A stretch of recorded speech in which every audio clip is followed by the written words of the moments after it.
Assalaamu calaykum waraxmatullaahi wabarakaatu. Caruurey sheeko cusub ayaan baranaynaa maanta. Sheekadan waxaa lagu magacaabaa sheekadii Axmed iyo Yuusuf iyo wiilkii yaraa. Sidan aynu ku bilaabanaysaa. Mar ayaa waxaa jiri jiray in meel magaalo yar ay ku noolaayeen laba saaxiib oo aad iskugu dhowaa. Laba saaxiib ayaa waxaa lagu magacaabi jiray Axmed iyo Yuusuf. Labaduba iskuul ayay dhigan jireen, isku fasal ayayna ahaayeen. Axmed iyo Yuusuf waxay caan ku ahaayeen falal dadka ay ku dhibaan inay mar walba sameeyaan oo iskoolka iyo guriga iyo dadka ay ku qashqashaadaan. Waxay inta badan dadka majaajilo ugu sameyn jireen ardayda ay isku fasal ku yihiin.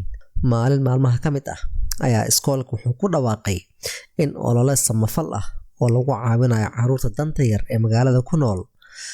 Kadib ayaa iskoolka wuxuu ka codsaday ardayda oo dhan inay ku deeqaan dhar, buugaag iyo alaab kale waxay awoodaan.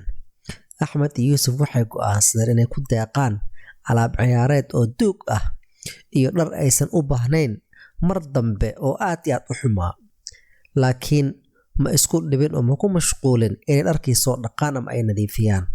Maalintii uu socday deeqdan samafalka ah ayaa maamulaha iskoolka wuxuu ku dhawaaqay inay si gaar ah u qaabilayaan wiil yar oo lagu magacaabi jiray Cali, kaasoo ah carruurta danta yar oo ay caawinayaan. Cali ayaa wuxuu xidhnaa maalintaas dhar duug ah oo jeexjeexan, wuxuuna u ekaa qof aad u danyar. Axmed iyo Yuusuf waxay dareemeen ama arkeen waxa ka muuqda diifta ka muuqata Cali, waxayna bilaabeen inay ku qoslaan oo ku jeesjeesaan. Laakiin waxaa ka yaabsaday diiftii ka muuqatay Cali, taasoo ka dhigtay inay isku xishoodaan oo qosolkii ay joojiyaan.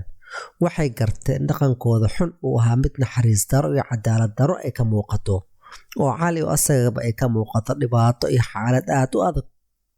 Kadib ololihii samafalka kadib ayaa Axmed iyo Yuusuf waxay go'aansadeen inay Cali ku soo booqdaan gurigiisa si ay ugu raaligeliyaan habdhaqankooda xumaa. Waxay la yaabeen markay arkeen guriga Cali uu ku nool yahay, sida guriga u dudunsan yahay, koronto la'aan, biyo la'aan oo midna aan lahayn. Wiilashii ayaa aad uga xumaaday oo ka naxay markii ay arkeen xaalad uu Cali ku nool yahay.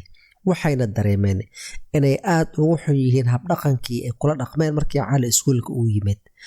Axmed iyo Yuusuf waxay go'aansadeen inay Cali u sameeyaan wax samafal ah. Waxay soo aruuriyeen asxaabtoodii oo dhan, waxayna abaabuleen arrin ama dhaqaale ururin si ay lacag ugu ururiyaan qoyska Cali. Waxaa kale oo ay si mutadawacnimo ah isugu xilqaameen inay nadiifiyaan guriga Cali oo ay siiyeen dhar cusub, buugaag iyo alaab kale oo uu ku ciyaaro. Ficilkooda iyo waxay sameeyeen, Axmed iyo Yuusuf waxay ka barteen cashir muhiim ah, taasoo ah in naxariistu ay leedahay iyo saameynta ay ku yeelan karto dadka kale. Waxay garteen in ay naxariistu ay wax weyn ka bedeli karto nolosha qofka, gaar ahaan marka ay waqti adag ku jiraan. Maalintaas waxay ka dambeeyay waxay ku dadaaleen inay u naxariistaan qof walba oo ay la kulmaan, waxa ayna ku dhiirigeliyeen asxaabtooda inay sidaas oo kale sameeyaan. Familkii Cali ayaa aad ugu mahadceliyey naxariista ay u muujiyeen Axmed iyo Yuusuf iyo saaxiibadood. Waxayna ogaayeen in aanay kaligood ahayn oo ay bulshada ay ku nool yihiin ay daneeyaan oo dhibaatada ay leeyihiin ama dhibaatada ay la kulmaan ay ka caawinayaan oo dhibaatadooda ay la qaybsanayaan.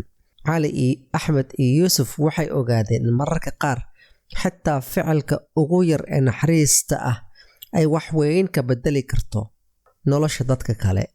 Marka caruurey, sheekadan waxa aan ka baarnayn ayaa waxay tahay in dadka danta yar ama qofkii dan ay hayso ama qofkii oo disable ah inaan lagu jeesjeesin, taas cagsigeed loo naxariisado si Ilaahay adigana kuugu naxariisto sida ay nafartay diinteena suuban.